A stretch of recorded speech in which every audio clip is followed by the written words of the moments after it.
Hello everyone, in today's video I'll show you on how you can change your Sceptre monitor to 120 Hz.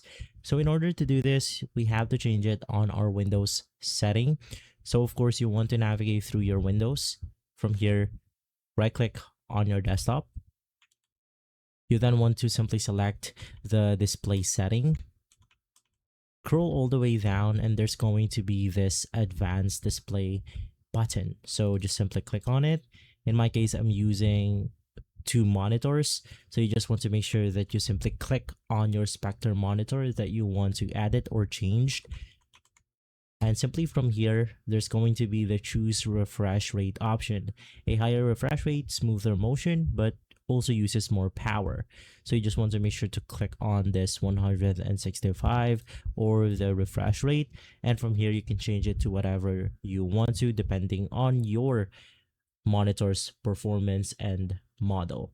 And so guys, if this video has been helpful, leave a like, subscribe, and follow us for more videos like this. Thanks for watching.